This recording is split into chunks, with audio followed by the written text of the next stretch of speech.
जय महाराष्ट्र. आज नसरापूर मधल्या घटनेनं पुन्हा एकदा महाराष्ट्रामध्ये संतापाची लाट आलेली आहे.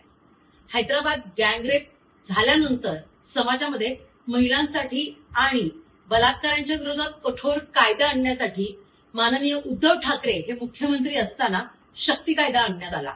विधानसभेत तो मंजूर झाला, मात्र राष्ट्रपतींची मान्यता मिळायला हवी, केंद्रात त्याला मंजुरी मिळाली नाही.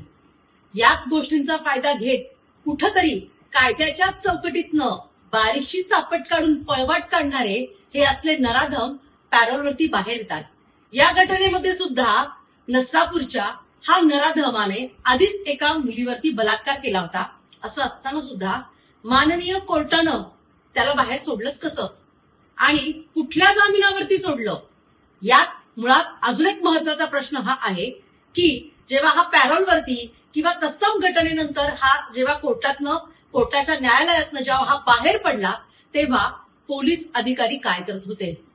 यामध्ये पोलिसांची सुद्धा कचुराई आहे आणि त्यामुळेच ह्या नराधमानं पुन्हा एक असं नीच कृत्य केलं. एका अल्पवयीन लहान 3 वर्षीय मुलीचा बलात्कार करून तिचा खून केला. पॅरोलवरच्या अटी, रिहॅबिटेशन आणि या माणसाचा पूर्ण तपास याच्यामध्ये पोलीस कमी पडल्यामुळेच पुन्हा या घटना असल्या आरोपींकडनं होतात. माननीय गृहमंत्री आणि मुख्यमंत्री यांना विनंती आहे की यावरती एक समिती गठीत करून याच्यावरती पूर्ण अहवाल मागवून दोषी असणाऱ्या पोलीस अधिकाऱ्यांवरती तात्काळ कारवाई करणं अपेक्षित आहे. आणि माननीय गृहमंत्री आता तरी जागे व्हा.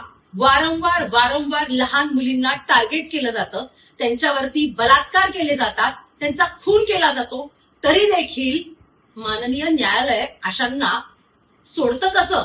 हा प्रश्न गृहमंत्री म्हणून तुम्हाला पडत नाही का? तुम्हीच म्हणताय मी न्यायालयाला विनंती करतो.